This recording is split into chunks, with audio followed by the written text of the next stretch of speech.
Hey, welcome to World Entertainment, and you may have seen it, you may not have seen it, and we can't play it here because we'll get absolutely destroyed with copyright claim and probably a takedown notice. But Sony have released an 8-minute clip of Kraven the Hunter, and that 8-minute clip is actually the opening scene of the movie. Now, putting out an 8-minute clip, and we have another video coming up later with another one that put out an 8-minute clip. It's a true sign of desperation.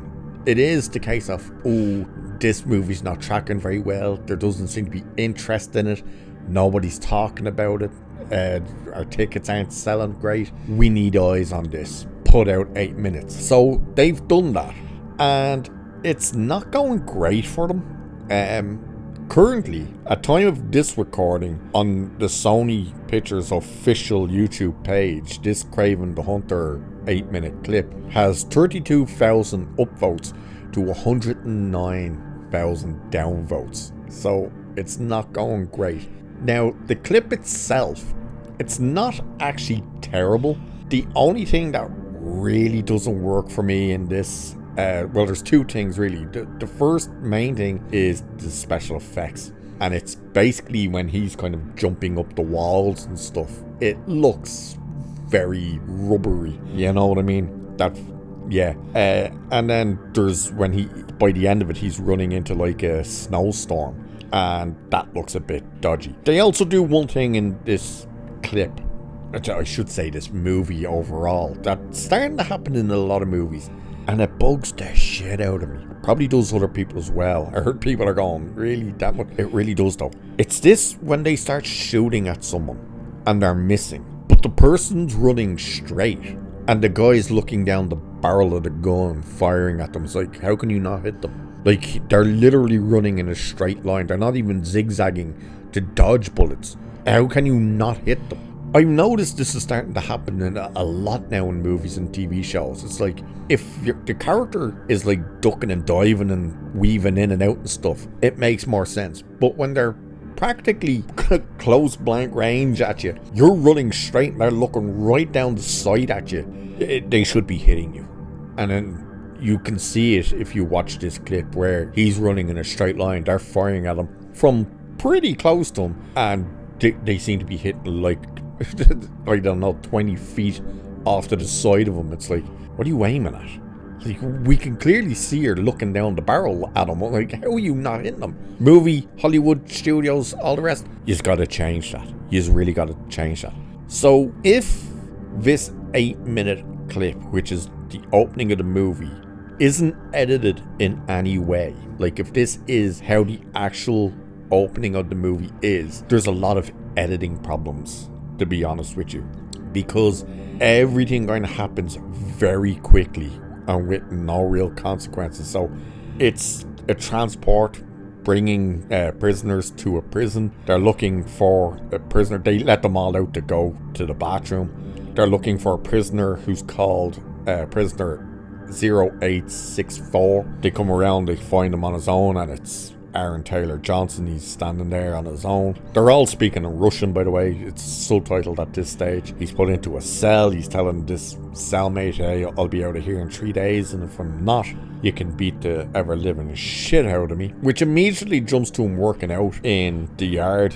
Two guys walk up to him and say it's a private area. He tells them to fuck off. Then you see his strength, because they sit on the barbell and push it down. He just lifts the two of them up on it, drops it, and then smashes their head off it. To which then we immediately have them bringing down him to see who they're calling the boss. And while they're in there, he's asking like, so who are you, and blah blah blah. He says he's many different things in this, but his name is Kraven. And they're like, that's a myth.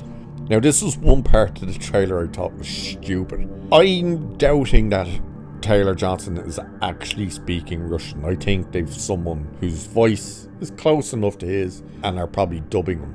That's what I think. I could be very wrong, but that's what I think. And the part that gives it away is when he jumps up onto the desk and he's about to stab the dude, he right away breaks a tooth off I think it's a leopard, skinned rug on the floor. And he tells them there's an ounce of truth in every myth. He says it in Russian. We're seeing that in the subtitles. But it's how deep his voice goes, and it's like, that doesn't sound like him speaking at all. Now, you'll see all these things saying, oh, how it's very bloody and gory in this clip. No, it isn't. There's a bit of blood, but it's not massive, copious amounts, and it's not gory, and it's that very CGI stuff blood. He gets on a plane at the end of the clip and takes his shirt off for some reason. There's actually no reason for him to take the shirt off. He just takes his shirt off slowly and then slowly turns around. I suppose it's to get all the women simping. And then the Russian officers find the actual prisoner 0864, if I even remember that number right.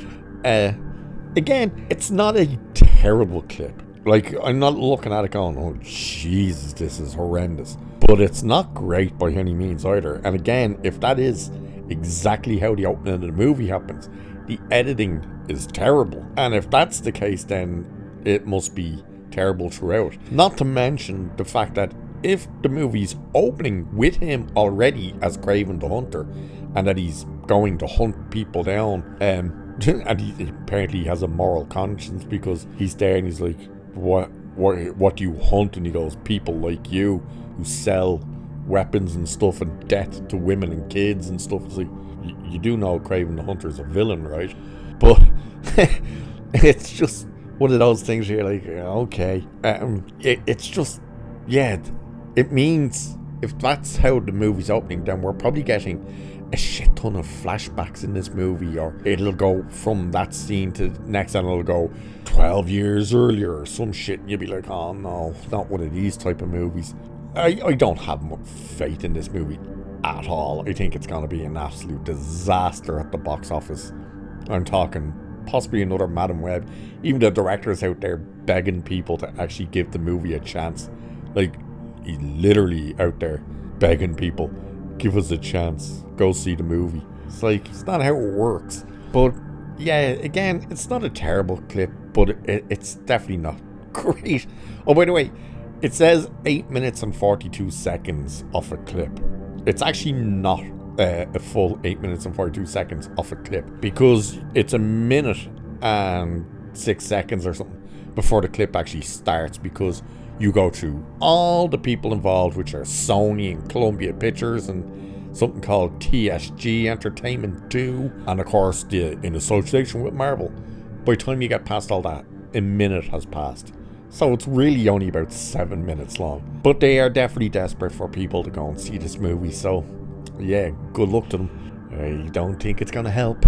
Judging by the like to dislike ratio, it's not helping. But there you go, you can find the clip online. Again, it's on YouTube.